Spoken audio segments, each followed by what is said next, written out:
Hey there, Abigail Latham here. Today we are going to work on oil painting in our mini art lesson. Now I know a lot of you probably don't have the supplies, but this is just a good introduction to see what I do in my studio process.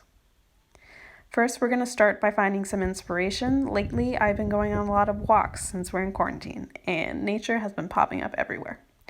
Then we're going to start with some sketches, just getting a general idea of the composition.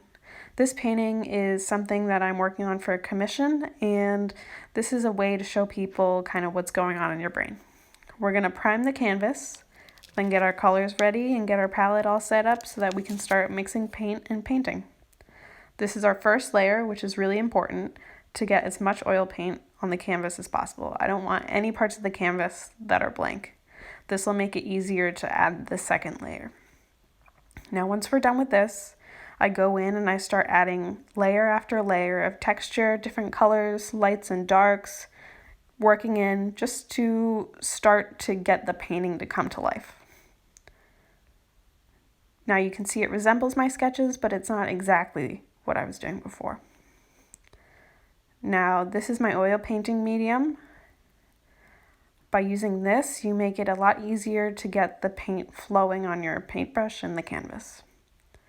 And boom, this is definitely many layers later, maybe even a couple weeks later, because oil paint takes a long time to dry.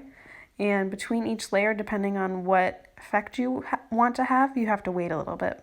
So oil painting definitely helps you with your patience.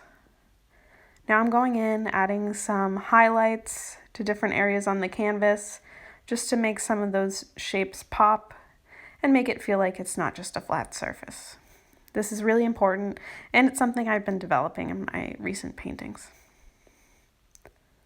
Now you see that I'm taking a step back and going back in, working my brush all around the canvas, not getting stuck in one area, but just looking around and moving and adding different types of brush strokes and different patterns and things like that.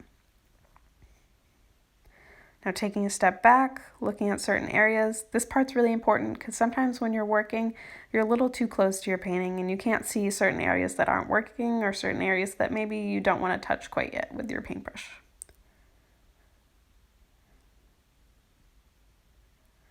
Now you can see that I've added some darker shapes here. This is really essential to getting that feeling of depth and volume in your painting. You know, you want to have a lot of contrast, but also at the same time, don't forget about your middle ground. Here it looks like I'm almost finished, but in reality, I go back in 5 or 6 more times, really brightening things up, not being afraid to go over what I've already done. And then I go back in and add more form and depth to the painting.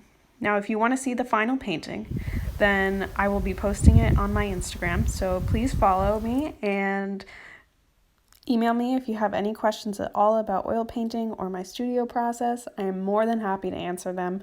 I love sharing this with you guys, so keep it up and stay creative.